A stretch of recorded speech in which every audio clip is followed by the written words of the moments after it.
Nitish Kumar India থেকে এনডিএতে চলে এলেন, পল্টু নামের তকমা পেলেন। কে বলছেন? জয়রাম রমেশ। এবং তার সঙ্গে যে সম্পর্ক ছিল জোটের পার্টনার বৈঠক, মুম্বাইয়ের বৈঠক, তারপরেই ছেড়ে চলে আসা, সরকার গঠন। আমি বলছিলাম যে একেবারে ছবিটা এরকম উলাটপুরান হয়ে গেল। এবং 5বার ফোন করেছিলেন জয়রাম রমেশ, বোঝাতে পারলেন না জোটের কি হবে, জোটের ভবিষ্যৎ কী। দেখুন, জোট তৈরি করতে গেলে একটা নির্দিষ্ট লক্ষ্য রাখতে হয়, ন্যূনতম কর্মসূচির প্রয়োজন। অভিন্ন লক্ষ্যের সঙ্গে সঙ্গে আরেকটা জিনিস জরুরি, যে সম মনোভাবাপন্ন, সম মতাদর্শের কাছাকাছি থাকা কিছু রাজনৈতিক দল। কিন্তু আমরা যে জোটটা দেখতে পাচ্ছিলাম, যেটা এখন মারা গেছে, সেটার লক্ষ্য ছিল শুধুমাত্র পরিবারকে এবং নিজেদের দুর্নীতি থেকে রক্ষা পাওয়ার জন্য।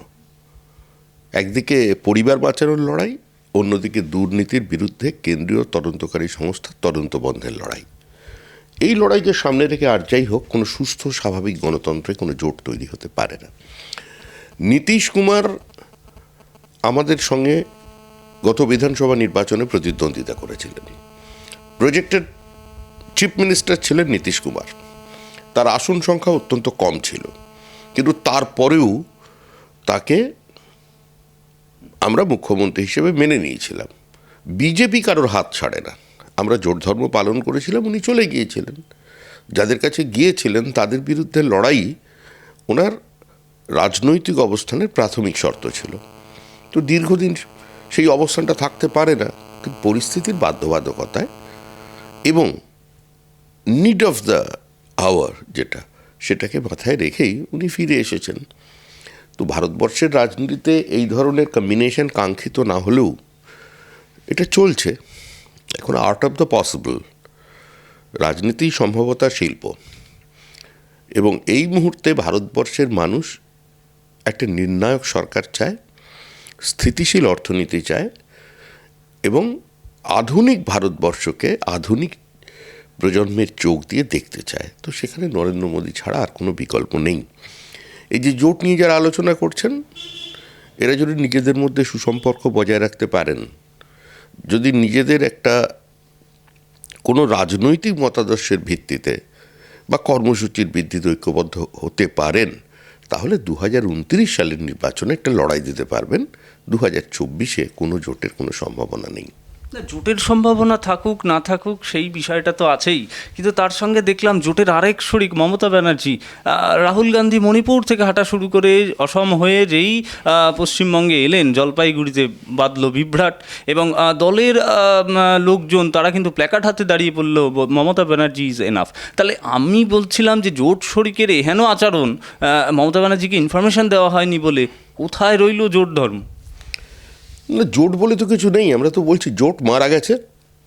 মৃত্যুর প্রকৃত কারণ জানার জন্য পোস্টমর্টম চলেছে। যেহেতু অনেকগুলো ফ্যাক্টর দায়ী, সেই জন্য বলছে ডেথ সার্টিফিকেট পেতে একটু দেরি হবে, মার্চ মাসের মাঝামাঝি পাওয়া যাবে। আর মমতা বন্দ্যোপাধ্যায়ের জোট নিয়ে, কংগ্রেস সিপিএমের জোট নিয়ে পশ্চিমবঙ্গের মানুষের এই মুহূর্তে কোনো আগ্রহ নেই।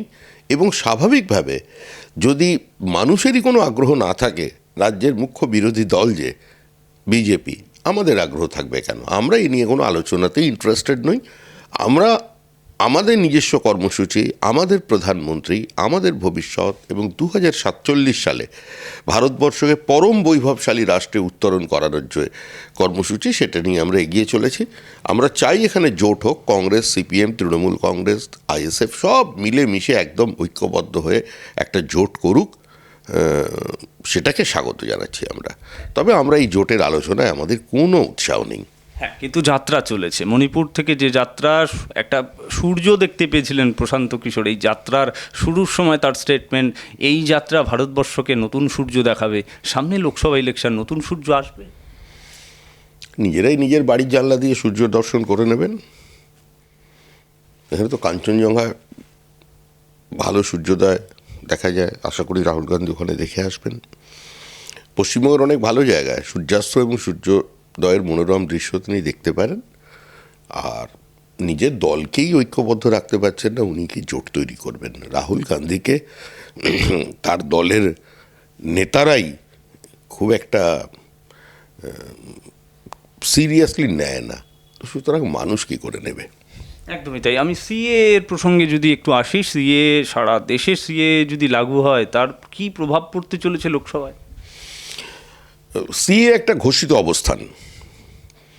দেশভাগের সময় মহাত্মা গান্ধী, পণ্ডিত নেহেরু, সর্দার প্যাটেল তারা পূর্ববঙ্গের উদ্বাস্তুদের যে প্রতিশ্রুতি দিয়েছিলেন, দশকের পর দশক কংগ্রেস ভারতবর্ষের সরকার পরিচালনার দায়িত্ব পেয়েও সেটাকে বাস্তবায়িত করেনি। আমরা বিশ্বাসঘাতকতা করেছিলাম কিছু ছিন্নমূল মানুষের সঙ্গে, এবং আজও করে চলেছি। এবং এই সংক্রান্ত বিষয় দিল্লি প্যাক্টকে কেন্দ্র করে, নেহেরুর লিয়াকত চুক্তির বিরোধিতা করে ডক্টর মুখার্জি তিনি জাতীয় মন্ত্রিসভা থেকে পদত্যাগ করেন। সে সময় আমাদের রাজনৈতিক শক্তি সে অর্থে ছিল না, প্রান্তিক রাজনৈতিক দল হিসেবে যাত্রা শুরু করেছিলেন। কিন্তু আজ মানুষ আমাদের সেই শক্তি দিয়েছে, মানুষ আমাদের উপর আস্থা রেখেছে। মানুষের কথা বলে, মানুষের ছোট ছোট ব্যথাকে সঙ্গে নিয়েই আমরা ভারতবর্ষের মাটিতে দাঁড়িয়ে ভারতীয় মতাদর্শকে নিয়ে একটা পথ চলেছি। তো স্বাভাবিকভাবেই সিএ আমাদের ঘোষিত অবস্থান, এর সঙ্গে পার্টি কোনো কম্প্রোমাইজ করবে না, তাহলে আমাদের আইডিওলজিক্যাল এবং পলিটিক্যাল স্ট্যান্ড পয়েন্ট ডাইলিউটেড হয়ে যাবে। সুতরাং সিএ লাগু হবেই। এটুকুনি বলতে পারি, আজকে যদি সিএকে কেউ বাধা দিতে যায় না, সেই বাধাকে আমরা ভেঙে গুঁড়িয়ে দেবো, দিয়েও আমরা সিএ লাগু করব। কিন্তু বামপন্থীরা এবং মমতা ব্যানার্জির প্রথম থেকে অবস্থান ছিল একেবারে, তিনি ব্যঙ্গ করলেন সিএকে নিয়ে একেবারে সভামঞ্চ থেকে। কিন্তু বামপন্থীরা বলছে ওই ঐক্য এবং বৈচিত্র্যের ভারত, তার মধ্যে এইভাবে বিভাজন করে মানুষকে ডিটেনশন ক্যাম্পে রাখার একটা পরিকল্পনা করছে ভারতীয় জনতা পার্টি। ঐক্য এবং বৈচিত্র্যের মধ্যেই যখন ভারতবর্ষ ছিল, তখন এটা বামপন্থীদের বোঝা উচিত ছিল স্বাধীনতার আগে। তারা ভারতবর্ষকে 28টি টুকরে ছোট ছোট রাষ্ট্রে ভাগ করে তবে ব্রিটিশকে স্বাধীনতা দেবার জন্য পরামর্শ দিয়েছিলেন, এবং তার লিখিত মেমোরেন্ডাম দিয়েছিলেন। দেশভাগের সবচেয়ে বড় সমর্থক ছিল বামপন্থীরা। Minority has right two self determination, এই দ্বিজাতি তত্ত্বের উপরে ভিত্তি করে যে দেশভাগ, তার অন্যতম সমর্থক ছিল বামপন্থীরা। কংগ্রেস পশ্চিমবঙ্গের সঙ্গে বিশ্বাসঘাতকতা করেছে। মমতা বন্দ্যোপাধ্যায় আজকের কোনো বক্তব্য মানুষ আর গুরুত্ব সহকারে বিবেচনা করে না। গতকাল মমতা বন্দ্যোপাধ্যায় যে বক্তৃতা দিয়েছেন, তার সঙ্গে কাশ্মীরে দাঁড়িয়ে সেখানকার যারা বিচ্ছিন্নতাবাদী, যারা স্বাধীন কাশ্মীর চায়, ভারত থেকে বেরিয়ে যেতে চায়, তারা যে ভাষায় কেন্দ্রীয় বাহিনীকে আক্রমণ করে, ঠিক একইভাবে মমতা বন্দ্যোপাধ্যায় কার্যত সেই ভাষায় কথা বলেছেন। আজকে দুর্ভাগ্যের বিষয় এটাই যে বহু সময় ভারতবর্ষে মোদি বিরোধিতা বা কেন্দ্র বিরোধিতা করতে গিয়ে দেশের অত্যন্ত স্পর্শকাতর বিষয়, আভ্যন্তরীণ নিরাপত্তা নিয়ে এমন কিছু তারা বক্তব্য রাখেন, যেগুলো পাকিস্তান সংবাদপত্রের একদম শিরোনামে খবর হিসেবে উঠে যায়। মানুষ বুঝতেই পারে না কথাটা কারা বলছেন।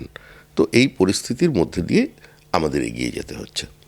একদমই। আমার শেষ প্রশ্ন, সামনে লোকসভা ইলেকশন, তো অমিত শাহ 35টি আসনের লক্ষ্যমাত্রা বেঁধে দিয়ে গেছে। মমতা ব্যানার্জি বারবারই বলে বিজেপি শূন্য পাবে।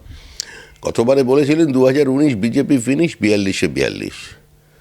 অমিত শাহ বলেছিলেন বিজেপি 22টা আসন পাবে, আমরা 18 গিয়ে থেমে গিয়েছিলাম। আমাদের 22-23 আসনের স্বপ্ন গতবারে পূরণ হয়নি। সেটা অমিত শাহের ব্যর্থতা নয়, কারণ স্বাধীন ভারতের ইতিহাসে সবচেয়ে বড় ভোটকুশলে যিনি জন্মেছেন, তার নাম হচ্ছেন অমিত শাহ।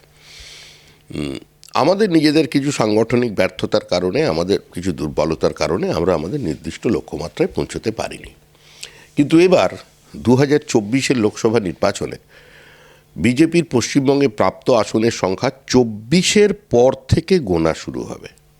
আমি আবার বলছি, 24-এর পর থেকে গোনা শুরু হবে এবং অমিত শাহের দেওয়ার লক্ষ্যমাত্রায় বিজেপি পৌঁছে যাবে। 1, 2, এখন কালের দেওয়ালে লেখা হয়ে গেছে যে 2024 সালের 15ই আগস্ট দিল্লির লালকেল্লা থেকে আবার জাতিকে সম্বোধন করবেন নরেন্দ্র দামোদর দাস মোদী।